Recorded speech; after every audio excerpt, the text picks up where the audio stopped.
Yo les Phénotypes. Si vous avez cliqué aujourd'hui sur cette vidéo, c'est que vous avez forcément déjà vu des documentaires qui vous parlaient de lean. Toutes ces vidéos, elles diabolisent fortement la lean et elles ont raison. Ce qui me dérange un peu plus, c'est qu'ils n'essayent pas d'aller un peu plus loin et de gratter sous la croûte. Dans cette vidéo, je vais non pas essayer de vous expliquer ce que c'est la lean, mais plutôt pourquoi ça finit toujours mal. On voit ça après l'intro. Je suis dans une trappe et je vois que la frappe. Je smoke le dry, tu fumes de la caille. C'est la home de la loud, c'est la home de la frappe. Les origines de la lean, elles se trouvent dans le rap. DJ Screw, donc c'est un célèbre DJ des années 90, c'est le premier à avoir mixé son sirop pour la toux dans du Sprite. Grosse découverte, ça l'inspire à créer quelque chose d'encore plus grand que ce cocktail, le Chop and Screw. Ça consiste tout simplement à ralentir la vitesse d'une track. Je suis pas assez spécialisé, assez calé dedans pour vous expliquer plus que ça, mais grosso modo, c'est ça. C'est juste ralenti. Au-delà du chop and screw, la lean, ça met dans un état de décontraction extrêmement intense, même d'endormissement, j'ai envie de dire. De nombreux artistes, comme par exemple Travis Scott, rendent hommage à ce célèbre DJ, à cette légende du rap, avec notamment le son R.I.P. Screw. Parce que oui, comme je vous l'ai dit dans le début de la vidéo, ça finit toujours mal. DJ Screw est mort en 2000 des suites à une overdose de codéine. Comme souvent avec les overdoses de codéine, ce qu'on vous dit pas, c'est que c'est souvent d'autres choses qui ont également provoqué cette overdose. Là, en l'occurrence pour Screw, on a retrouvé du Valium et du PCP dans son sang. Mais son mouvement n'est pas mort avec lui, et c'est là où il faut nuancer les choses. Pour moi, il y a deux gros héritages que nous a légués DJ Screw, le Chop and Screw et la lean.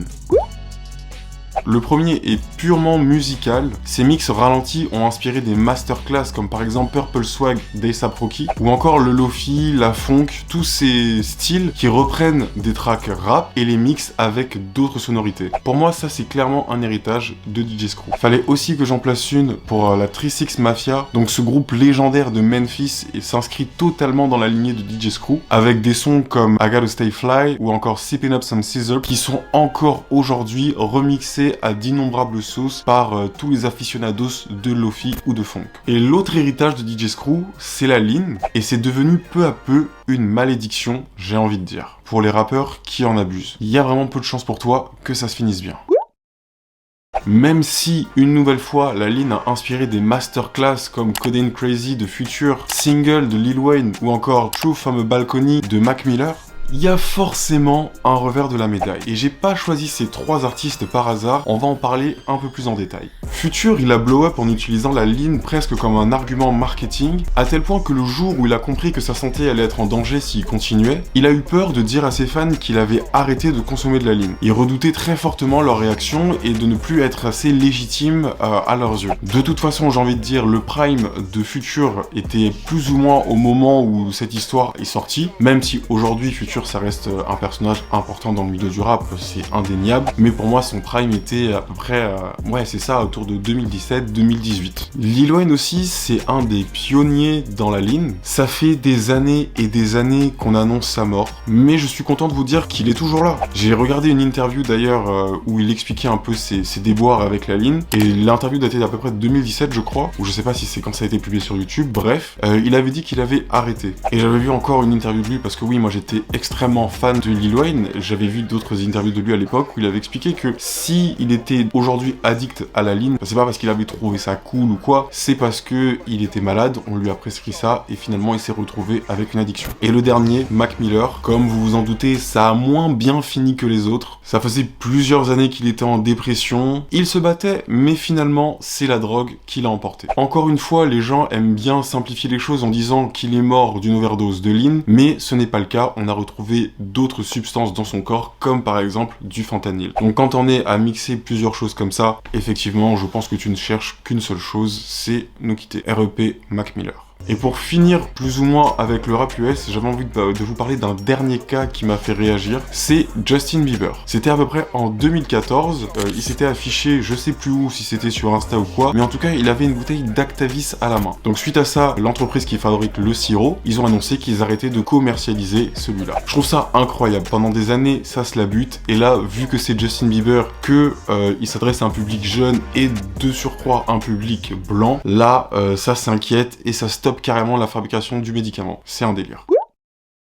À l'échelle française, c'est suite à la mort de plusieurs jeunes que la ministre de la Santé de l'époque, Agnès Buzyn, a décidé de passer les médicaments qui constituaient le mélange pour créer de la ligne sur ordonnance. Avant ça, c'était sans ordonnance et c'était extrêmement facile de s'en procurer. Je pense que c'est à cette période-là qu'il y a des personnes qui sont tombées peut-être dans l'addiction. Depuis tout à l'heure, je parle de rap, mais pas tant des gens qui sont juste impactés par ça. Mais tout ce que je vous dis, ça peut également s'appliquer à des personnes tout à fait normales, j'ai envie de dire. Dans le sens où il peut y avoir plusieurs cas de figure, plusieurs cas de consommation, d'autres où ça va, c'est moins grave, les gens s'en rendent compte à temps, ou d'autres, comme on l'a vu avec les mineurs qui sont morts, où ça peut aller plus loin. Et pour terminer un peu avec le monde réel, j'ai envie de dire, et non pas le rap game, j'ai vu plusieurs personnes aussi, et même dans les personnes qui sont mortes, des gens qui faisaient des extractions, plus ou moins en fait, des molécules, et je pense que quand on en est là, clairement, ça commence à aller déjà un peu plus loin que juste boire du sirop, si j'ai envie de dire, tu vois. Même si ça reste quelque chose en soi, hein. Mais quand on en est à extraire les molécules et tout, ça va encore plus loin déjà. En tout cas, en France, la ligne a atteint son apogée autour de 2017-2018 à l'époque. Vu que la France et les États-Unis n'ont pas les mêmes médicaments, il a fallu trouver des substituts, des choses pour pouvoir créer son mélange finalement en France. J'ai remonté le plus loin possible dans le rap pour voir qui est la première personne finalement à avoir parlé des 2 médicaments nécessaires à faire de la ligne en France. Je suis remonté jusqu'au très controversé Jordi. Donc si vous avez des infos, si vous avez des éléments que j'ai pas, si vous pouvez me dire qui a mis ce mélange là au point, bah ça m'intéresse juste histoire de savoir. Mais en tout cas moi voilà sur qui je suis tombé.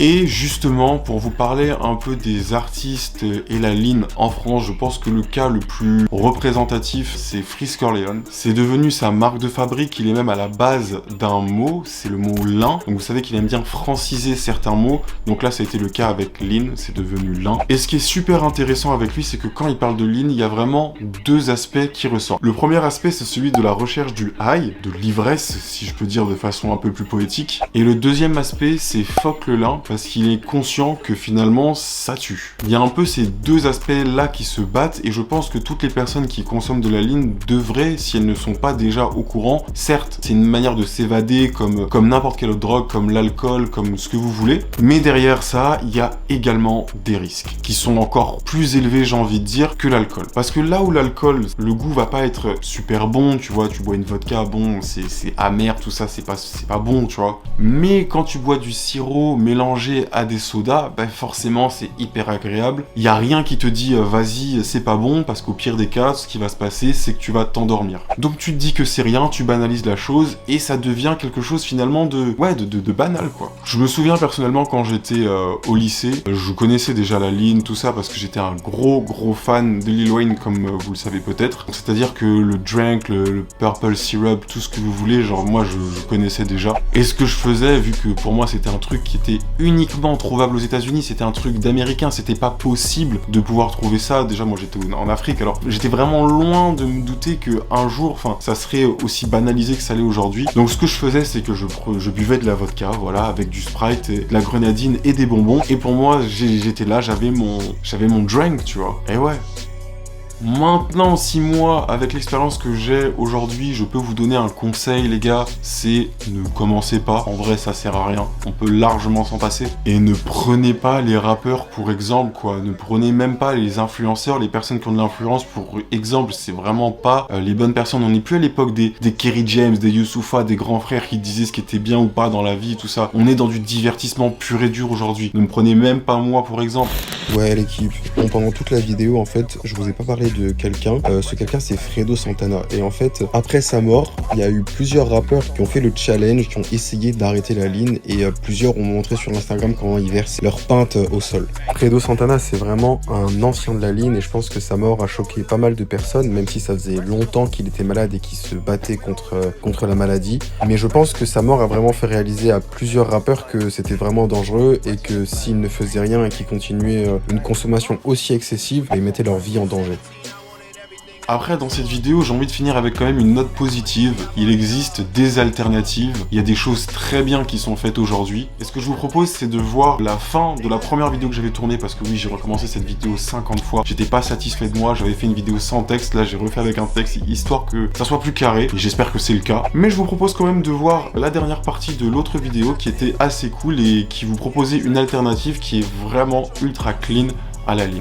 Ouais l'équipe, désolé pour cette coupure inopinée, mais vous savez très bien comment ça se passe entre YouTube et moi, c'est une relation un peu chien-chatte, donc ce que je vous propose, c'est que pour regarder la fin de la vidéo, vous allez sur mon Instagram, et dans la partie IGTV, vous retrouverez l'alternative que je vous propose. Cette vidéo était normalement prévue pour aller sur Home of Loud, mais au vu de toutes les difficultés que j'ai rencontrées pour l'uploader, j'ai préféré couper la partie problématique et mettre la vidéo en version coupée, sur ma chaîne pour toucher un maximum de YouTube bonnets. Voilà, tant qu'à faire, les gars, je me suis pris la tête, autant que ça serve à quelque chose, toutes les modifications que je suis en train de faire. Donc désolé si ça vous coupe dans votre expérience, en tout cas, je vous invite fortement à aller sur mon Instagram pour connaître la fin de cette vidéo. Et voilà les gars, c'est déjà la fin de la vidéo, j'espère que vous avez kiffé. Je sais que c'est une vidéo que vous m'avez harcelé à l'époque, ça me demandait que de faire cette vidéo là. Je pense que c'est pas forcément la vidéo que vous attendez, mais je suis content de la forme qu'elle a. Mon message c'est vraiment pas de rendre ce truc comme un truc cool ou quoi, c'est vraiment un bail qui est assimilé au rap. C'est quelque chose qui est aussi dangereux que d'autres bails. Enfin c'est des médicaments, j'ai envie de dire, qui sont détournés certes de leur usage, mais c'est des choses qui sont créées par des entreprises tout à fait légales, donc qu'est-ce que vous voulez que je vous dise? C'est un truc qui est là et forcément les gens détournent ce qu'on leur donne quoi. Et comme on l'a vu avec par exemple le cas de Lil Wayne, bah des fois ça le détourne même pas, c'est juste qu'il consomme et on se retrouve avec des cas d'addiction et c'est énormément le cas aux États-Unis. En France c'est un peu différent mais tout part des États-Unis à chaque fois. Donc c'était vraiment important pour moi d'en parler, j'espère que ça vous a plu. SO Alec Beat qui est au montage de cette vidéo et on se dit à la prochaine dans la home de la Loud. Pow. Qu'on a fait pour les tuiles mon poteau, c'est du salissime. J'avais un rêve avant, être richissime par la résine. La fuse, maison de la frappe, home of loud, home of loud.